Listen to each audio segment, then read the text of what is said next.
Yeah. Welcome to this series on Metta. As I was telling Gayatri that last time in the introduction, I don't know how many of you paid attention to what Payal said. Anybody remember what Payal said about Metta? Yeah, go ahead. She said it's very hard. She finds it very hard. But she said something else. Oh, that's the part I heard. Because that's what I wanted to hear. So she said Metta is a cop-out and that's why she never does it. Does that... Yeah, someone said that. Right? Yeah. So that was my opinion too, that Metta is a cop-out. Like cop-out is like, just trying to get out of the situation and not face it and not go through what's real and just trying to go towards what's easy.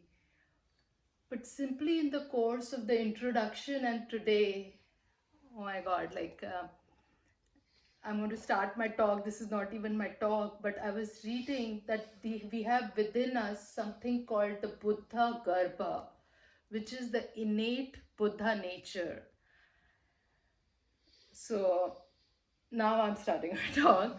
Ever since we are like 3 years old, especially like our kids, what we start doing, we are like, oh, let's start training their mind, Like from age 3, I remember when I used to live in Chicago, my friend used to take her kids for like very specialized, expensive classes. And I really couldn't afford that, so I didn't take my kids. But it never occurs to us that we have to train our heart.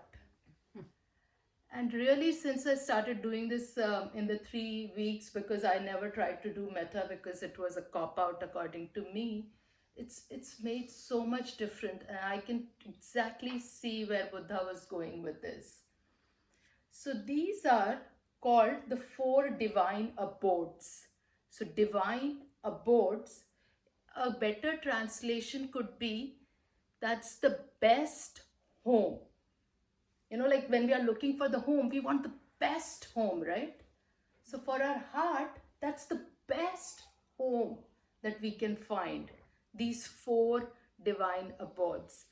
And when we look at the word loving kindness, metta, it means nothing to us. Nothing. We just know the word love.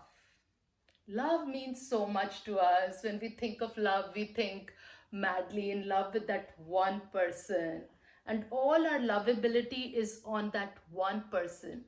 And given that there are 8 billion people on this planet, and we are only planning to love one and get all our happiness from that one, or maybe 21 or 31, and that's it, feels a little like a losing proposition to me. 8 billion and only 30.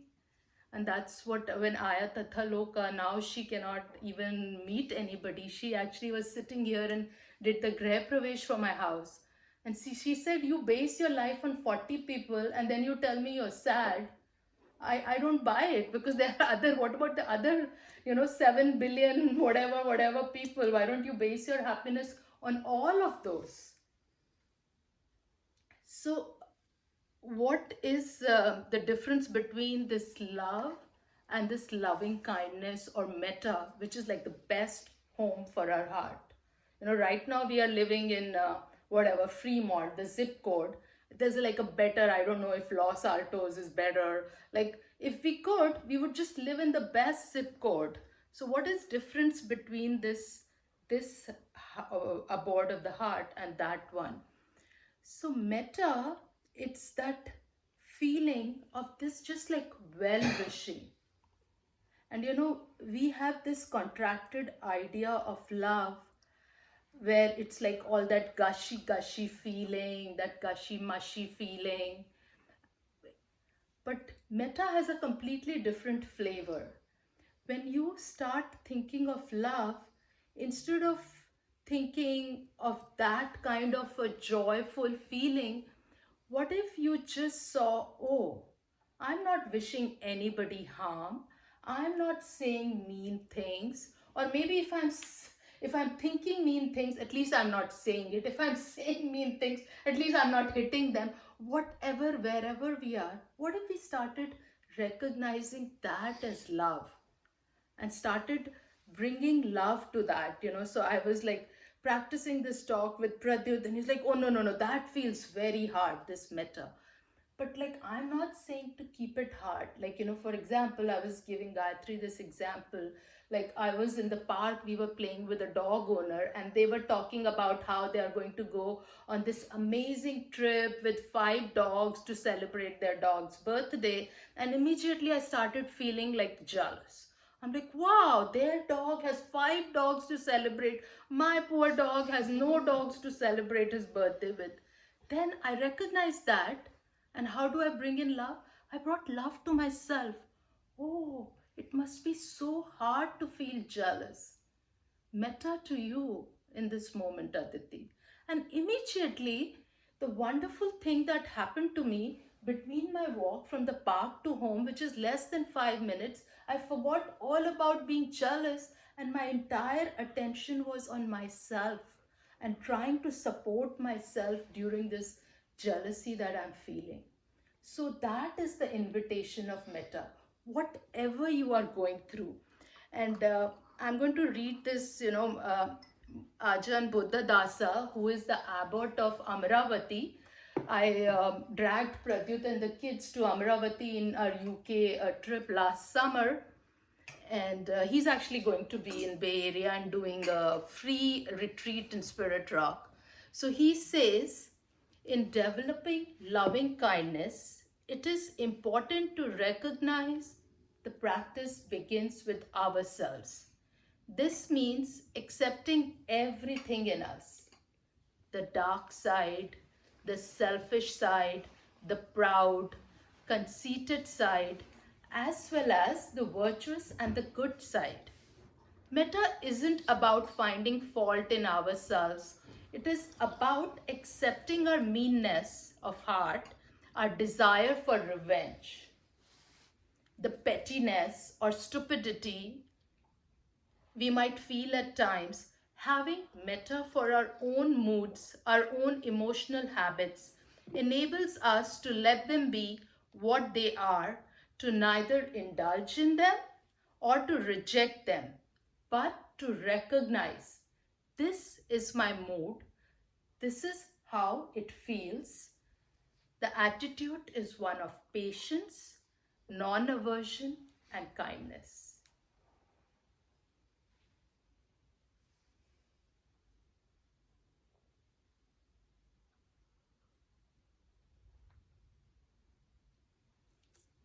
So maybe the problem is not with metta or loving kindness, it's with our grandiose ideas of love. And it's so interesting. Think of Mother Teresa, how much love she gave to the world. But you know what she says? She says we cannot do any great acts. We cannot do any great act of love. But what can we do? We can do small acts with great love. Like Pradyut brought me this cup. It's like, great, that's a great act of love. Small act. Just gave you the water, didn't shout at you, opened the door, closed the door, locked my bicycle, wore this jacket, brushed my hair. Great love. But we don't count those, right? Oh, when I was in college, Pradyut never gave me like a surprise. Until date, he hasn't given me a surprise. But like my best friend, her boyfriend, he just came out of nowhere and he brought her flowers and thing. And then unfortunately they are now divorced and she's married to another wonderful guy. But I'm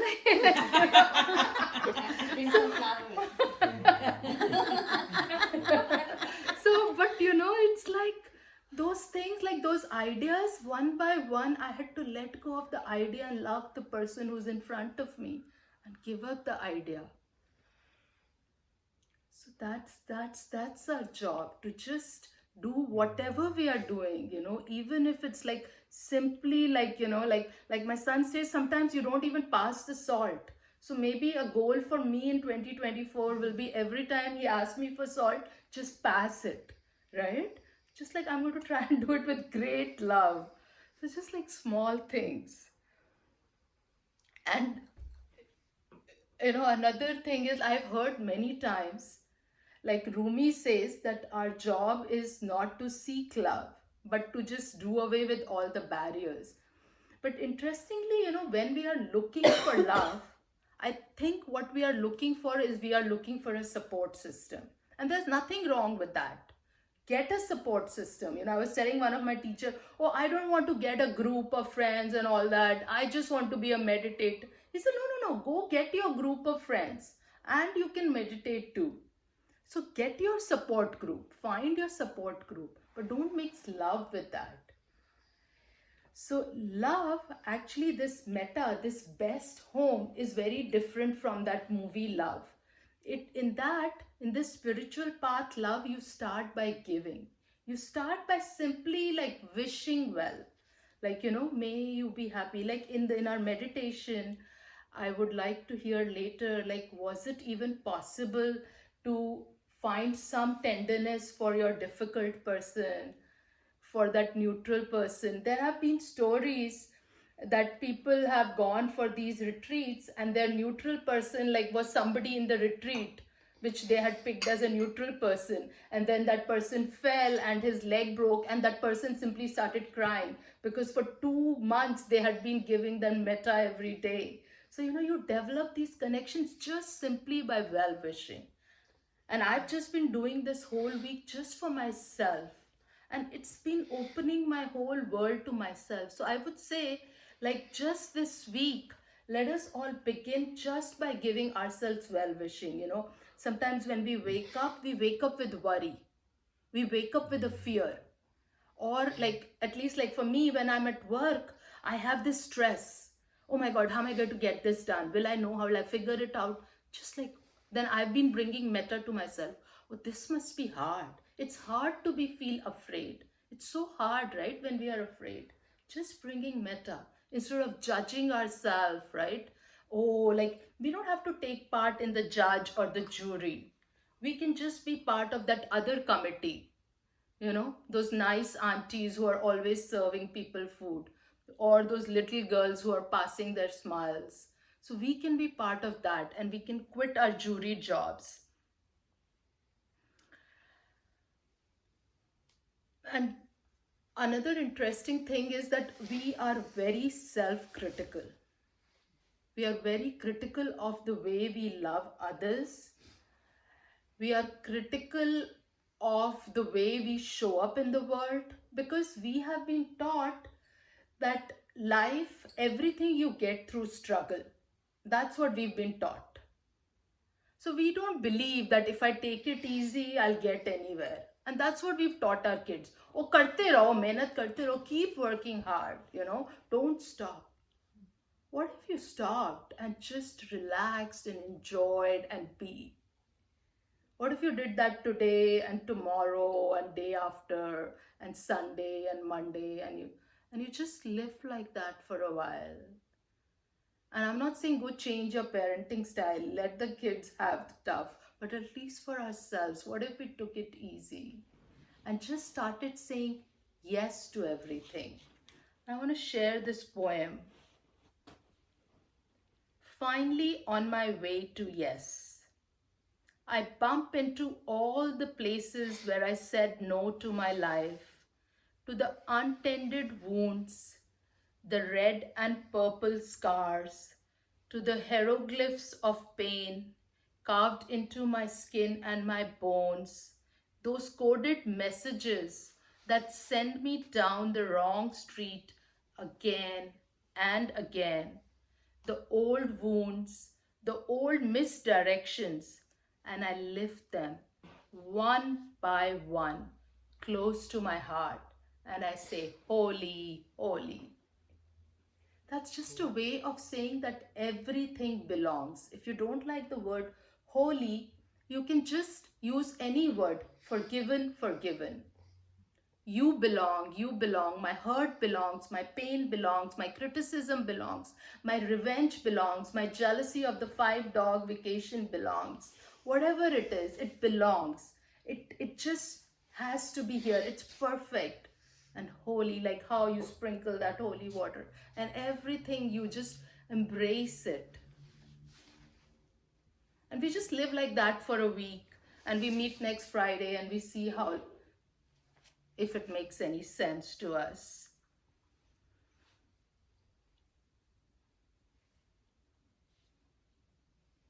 You know, some of us think that above us is heaven, but I hope all of us know that above us is simply sky.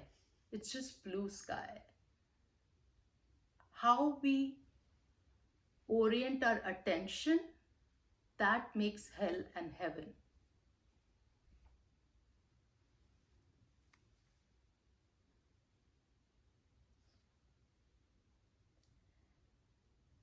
So metta or loving kindness, it's just flowing out of our heart.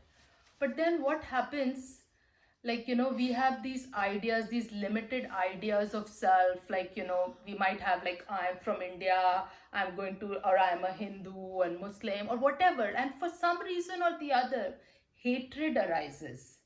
And we, for a moment, it feels that I need to protect the thing I love with hatred. But interestingly, Buddha said hatred does not cease by hatred. By love alone does it cease. So, you know, when my best friend does something to me that upsets me, my nervous system goes into that overdrive and it says, throw her out. Throw her out, because that's what she did to us. And actually, it's not me talking, it's my nervous system. It's like my habitual, like, you know, this conditioning, this like old survival instinct. And it takes a lot of courage to go against that.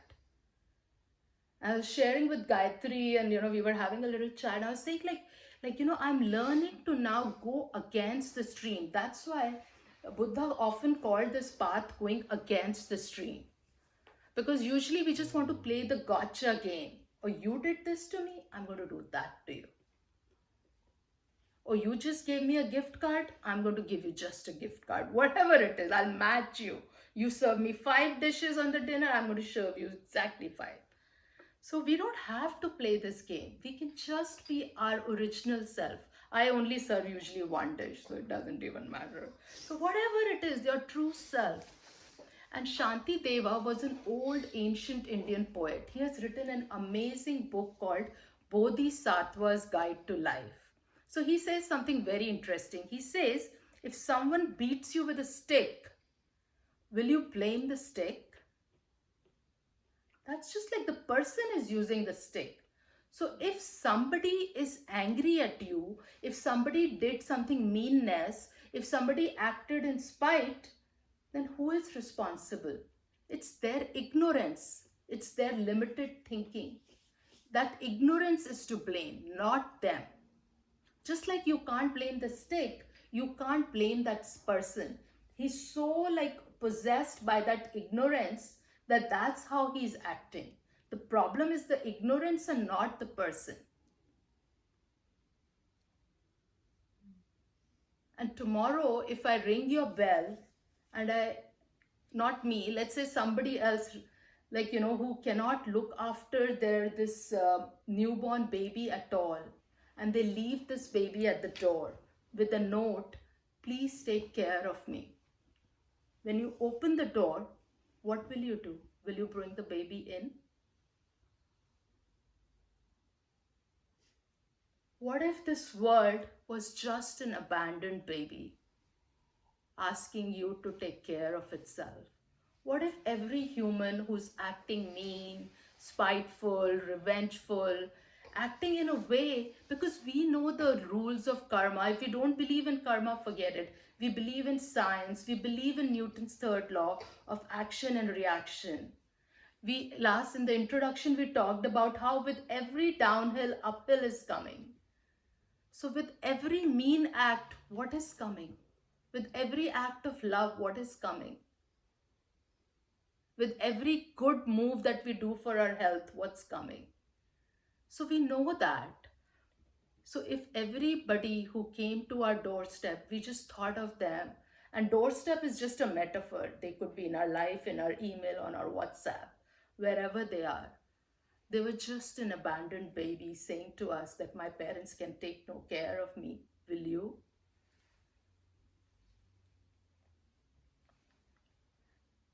And science has also found out that every planet, every body in the universe is constantly moving away from itself.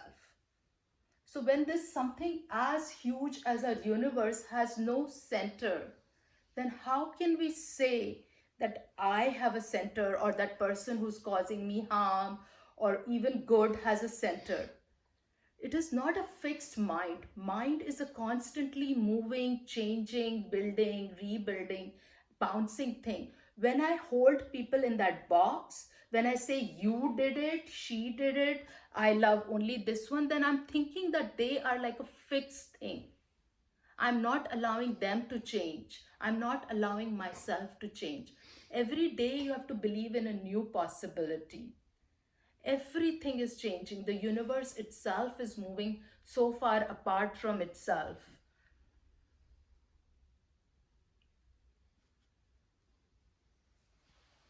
So that hatred is the far enemy of metta. But there is a very interesting, what is called in Buddhism, the near enemy of metta and loving kindness. And that actually gets mistaken for love, which is like, like you wish, like you maybe when you thought of your near person, you thought of your children or spouse or someone, or maybe it's people who live in your house, and you're like, may you be happy. But then you're like, may you be happy. I need you to be happy. If you are not happy, I cannot be happy. Especially for our children, our spouse, our parents, our brother, sister, whoever it is, our best friend. If they are not happy, then we are just not happy. And then we just like, we need them to be happy. That's not love. That's actually, it's called attachment. And there is a beautiful word. We never think of that word. That word has no place in our life. There's a word called desirelessness. What could that even mean? Desirelessness. So if it's just a wish from our heart that may you be well. And in the end, like, it was so wonderful to have my son over for my birthday, but he was actually sick and he didn't tell me. He waited for my birthday to be over, and the next day he told me. I'm like, why didn't you tell me you're sick? And he just called and he's like still sick, and I can just wish him well. Like, there's a million ways I know that I can make him better, but can I make him better? It's just like a cry from my heart. May you be well. May you take good care of yourself. May you think of good things to do for your health. And the more I hold on, no, I need you to be well. You just have to be well. That's not metta. That's not true love. Something that helps us get to desirelessness is to contemplate on all the things that we have already let go. The fears we have let go. Like when I was a kid, I was scared of going in the dark. Now I'm not scared. So think of that, think of, Buddha suggests to contemplate on things that you have already given up to get to this desirelessness. And I know metta is a tall order, but the way to begin is to start looking for good within us. And just like I said, just to say, oh, I'm not saying this, I'm not harming that, this is love. Rather than saying, oh, this is not love, you should be doing more. Just appreciate the little that you're doing. Like, like I said, like my goal for 2024 is just going to be to pass the salt to my oldest son with great love. Small things, beginning small. And if you're not convinced, then there are other 11 benefits of metta that Buddha talks about in the suttas. You will sleep easily. You will wake easily. You will have pleasant dreams. People will love you. Devas will love you. Devas will protect you. External dangers will not harm you. Your face will be radiant. Your mind will be serene. You will die unconfused. You will be reborn in happy realms.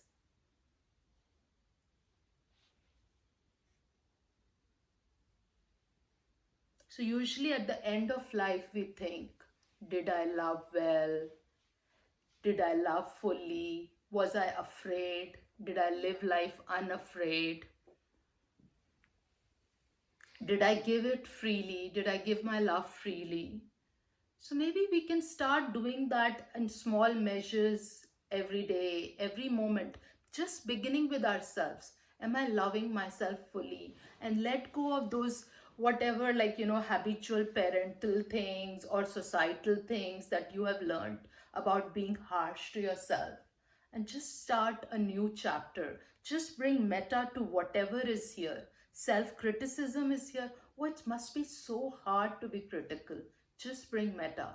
And then what I was saying, that Buddha dharma, what is that? Dharma, like I'm forgetting the word, but it's basically our innate Buddha nature, which is already here, but it gets clouded over. When we are worried, critical, all that, then that gets clouded over. So unlike like how Payal and I used to think it's a cop out, I feel it's not a cop out. It's actually like, like if I just start putting so many things, I'll never see the light. And I'm all the time trying to remove that. But if I just keep shining the light more, just find small ways to make this, like, maybe remove this petal, remove, so the light can come out. And I don't have to just worry about removing everything. So just like bringing to mind, oh, I am being loving. This is how I'm being loving. Just by attending this, maybe this class, just by sitting down for meditation for 5 minutes, just walking to the restroom, say these phrases, may I be healthy, may I, and that's literally what I've been doing. Actually, like Poonam is a great, like I always think of you when I'm walking to restroom. I'm like, Poonam is not using her phone walking to restroom. I'm not going to. If my students are doing it, teacher cannot like use her phone. So I've literally stopped using my phone on the restroom. And that's like we go to the restroom 5-6 times. Just that if we do with these phrases, may I be happy, may I be healthy, may I be safe and protected, may I look after myself. Make your own phrases when you're boiling water, when you're opening the door, when you're wearing your clothes, when you're like, cooking. Just say, whoever eats this food, may they be healthy, may. And I know it's going to get stale, and that's why the idea is that we do it as a group, and we do it for 5-6 weeks, and we do it together, and we keep sharing in the thankful group how we did it, and we see if anything changes, and you notice yourself, like your happiness level rises. So I just want to end my talk with this little excerpt from the Metta Sutta, which also is a thought that we could all memorize this. Because when I first asked Aya Tatha Loka, like, how come you guys are kind to each other? Like, if I had to live with 20 women, all the monastics, I would just kill each other, right? Why don't you just kill each other? Like, so you don't have family, you have nothing, you don't have like anything you need, you have to depend on the world. Like what shoe they gave me, whatever donations you get, you have to live. You can't be demanding like, I want Keen or I want Nike or whatever, right? So she said, we recite this Metta Sutta every day at 4 o'clock.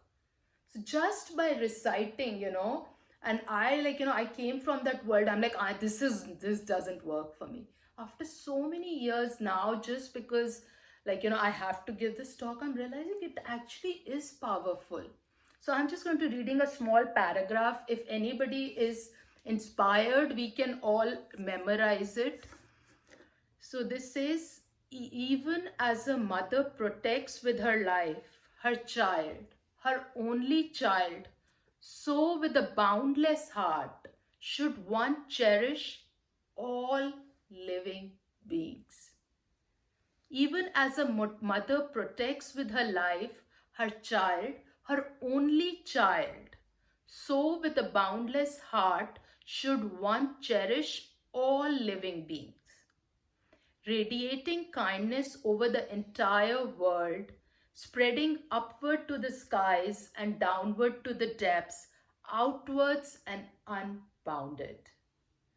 That's the other quality of metta. Unlike the love, we love one lover and we are like so fatigued.